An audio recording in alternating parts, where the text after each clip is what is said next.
I've always had to struggle and fight, and that's made me strong. It's made me who I am.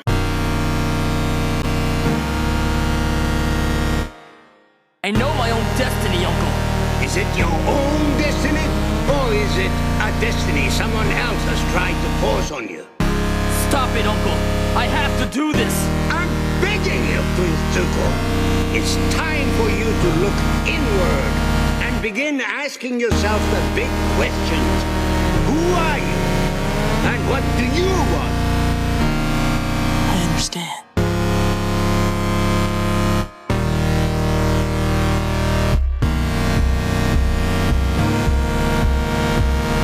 Some characters become heroes because they were always good people. Others become heroes because the writer suddenly realized that the fandom hated them. And then there's one character, Zuko, a teenager powered entirely by rage, trauma, daddy issues, and 3 hours of sleep. This man spent 3 seasons. This nigga spent 3 seasons chasing a bald 12-year-old across the planet screaming about honor like it was a hidden DLC. A nigga had no friends, no peace, no emotional stability. Bro, every time, where is the avatar? Bro treated hunting Aang like rent was due. But somehow, this awkward, emotionally damaged prince became one of the greatest characters ever written. Not because he was the strongest, not because he was the finest, but because his story felt painfully human. Because Zuko's redemption arc isn't about magically becoming good overnight, it's about slowly realizing the person you were raised to be isn't the person you have to stay. When we first meet Zuko in Avatar The Last Airbender, he feels like a typical villain. He has the scar, the dramatic soundtrack, the permanent angry eyebrows. Meanwhile, Aang is out here riding penguins and avoiding responsibility like a professional Fortnite player. At first, Zuko seems simple: capture the Avatar, restore honor, go back home to his daddy. That's it. But the genius of Avatar is that it slowly makes you realize something. Zuko isn't evil, he's just lost. And there's a huge difference. Because every single thing Zuko does comes from desperation. For example, look how he reacts anytime Fire Lord Ozai gives him even the tiniest bit of approval. His entire face changes. He suddenly looks hopeful, like a kid finally thinking maybe my dad actually loves me. Fuck, that's sad. Damn, bro. And then 5 minutes later, he's miserable again. Because deep down, he knows the truth. Nothing he does will ever be enough for his daddy, Ozai. You've learned nothing. No, I've learned everything. And I've had to learn it on my own. Growing up, we were taught that the Fire Nation was the greatest civilization in history. And somehow, the war was our way of sharing our greatness with the rest of the world. What an amazing lie that was. The people of the world are terrified by the Fire Nation. They don't see our greatness. They hate us. And we deserve it. We've created an era of fear in the world. And if we don't want the world to destroy itself, we need to replace it with an era of peace and kindness. And to understand Zuko, you have to understand Ozai.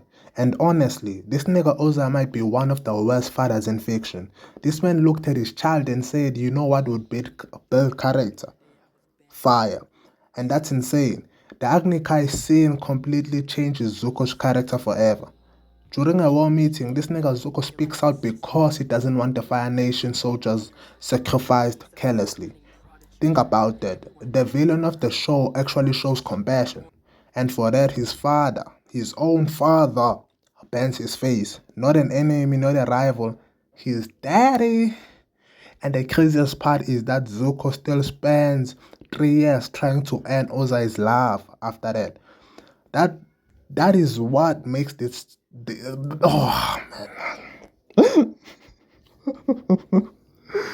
That's what makes his story so tragic, because abused children often seek approval from the people hurting them, and Avatar understood that perfectly. From the moment onward, Zuko's entire worldview became broken. He starts believing Compassion is weakness, love is conditional, honor must be earned through pain, and honestly, a lot of real people grow up believing the exact same thing. What makes Zuko different from most angry characters is that his anger actually makes sense. He's not angry because he's evil, he's angry because he's hurt.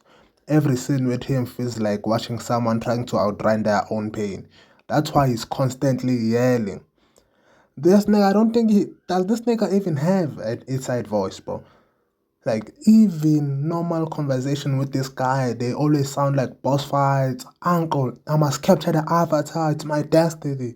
Nigga, Zuko, it's 8 a.m., bro. You just woke up.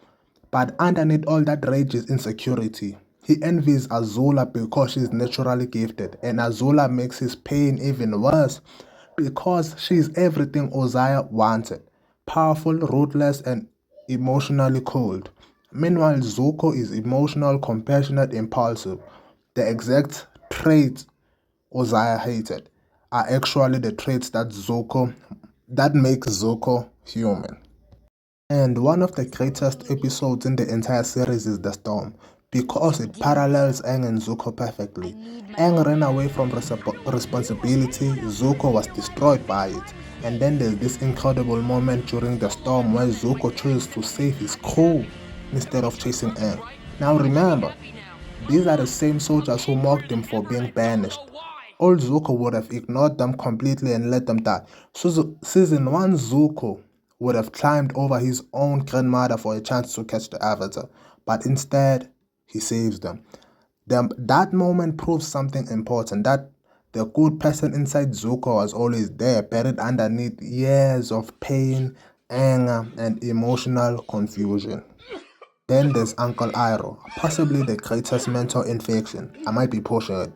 And definitely the greatest tea salesman alive, no cap though.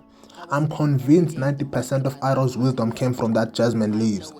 But what makes Iroh special is that he understands Zuko completely. He knows Zuko isn't evil, he knows he's just a head kid trying desperate. That word is trap. He knows he's just a head kid trying desperately to feel worthy. That's why Iroh never gives up on him. Even when Zuko screams at him, even when he ignores him, even when he betrays him. Like, I don't know how many times in this series. And one of the most important scenes in the entire show happens in Passing Sea.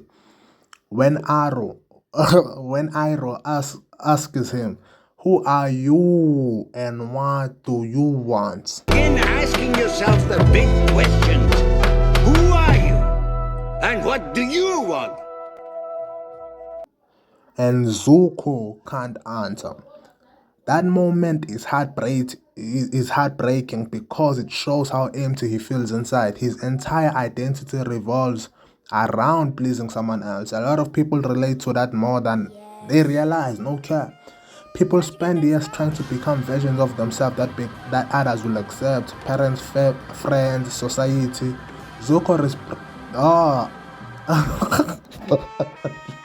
Zuko represents what happens when you finally ask, what do I actually want? Real nigga shit.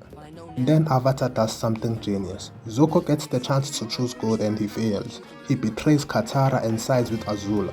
And honestly, that moment had to happen, because most redemption arcs become unrealistic when characters suddenly change after one emotional speech. Not Zuko. Avatar understands that healing isn't linear. People relapse, people fall back into old habits, especially when those habits define their entire childhood. So when Zuko chooses Ozai's approval over doing the right thing, it hurts, but it also makes his redemption feel real, because growth is messy. This nigga was about to get healed, bro, by Katara, and he still said nah. Then comes one of the saddest realizations in the entire series. Zuko finally gets everything he wanted. He returns home, his father respects him, the Fire Nation praises him, and he's still miserable. There's literally a scene where he says, I'm angry at myself. Who are you angry at? No one! I'm just angry! Yeah. Who are you angry at, Zuko? Everyone! I don't know! Is it Dad? No! Your uncle? Me? No! Then who? Who are you angry at? Answer. answer the question, Zuko. Talk to us. Come on, answer the question. Come on, answer it. I'm angry at myself! That line is powerful because Zuko finally realizes something devastating. The thing he spent years chasing was never going to heal him. And honestly, that's one of the most mature themes in the show. And people say this is a kid's show. Because a lot of people think if I just achieve this one thing, I'll finally be happy. But external validation can't fix internal pain. Oh, William Shakespeare. Oh. When Zuko finally joins Team Avatar, it's one of the funniest things ever, because this man has absolutely zero social skills. He walks into the group like, hello fellow teenagers, and everyone immediately looks ready to jump him. Then he tries bonding with each member individually like he's unlocking a friendship achievement. With Sokka, he learns teamwork. With Kara, he learns accountability. With Aang, he learns forgiveness. And somehow, the most emotionally intense character in the show also becomes unintentionally hilarious. Like, that's rough, buddy. My first girlfriend turned into the moon. That's rough, buddy. That line became legendary because Zuko genuinely wanted to comfort Sokka and completely failed. Social interaction was his final boss, no cap. People love Zuko because his story reflects real life. A lot of people grow up in environments that teach unhealthy ideas about strength, love, and identity. Some people become angry versions of themselves because anger feels safer than vulnerability.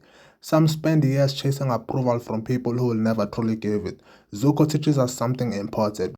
You are not doomed to become the product of your pain. And the show constantly reinforces this through small moments, like when Zuko frees Appa instead of using him, or when he confronts Ozai during the eclipse and publicly rejects everything he once stood for, or when he learns firebending from the dragons and realizes fire isn't supposed to come from hatred, but from life and energy. Every step of his journey is about replacing anger with understanding. And guys, to give it to TikTok editors, chat. Look at these edits.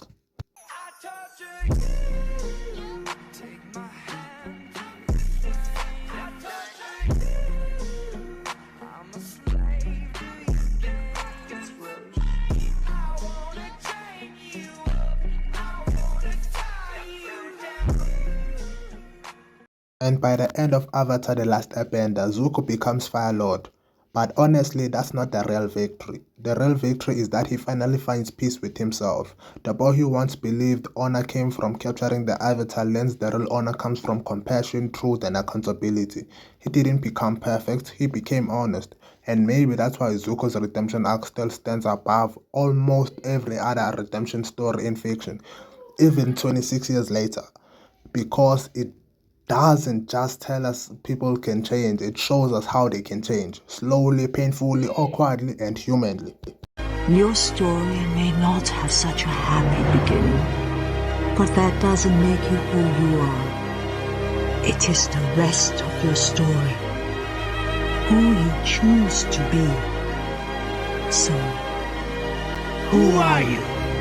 And what do you want? You're not going to become Fire Lord today. I am. All hail Fire Lord Zuko!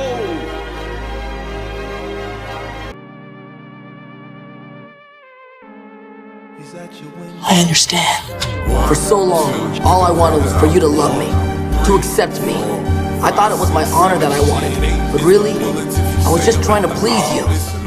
You, my father, who banished me just for talking out of turn. My father, who challenged me, a 13-year-old boy, to an Agni Kai. How can you possibly justify a duel with a child? It was to teach you respect. It was cruel, and it was wrong. Then you've learned nothing. No, I've learned everything. Everything should be perfect, right? I should be happy now, but I'm not. I'm angrier than ever, and I don't know why. Go on! Strike me! You've never held back before!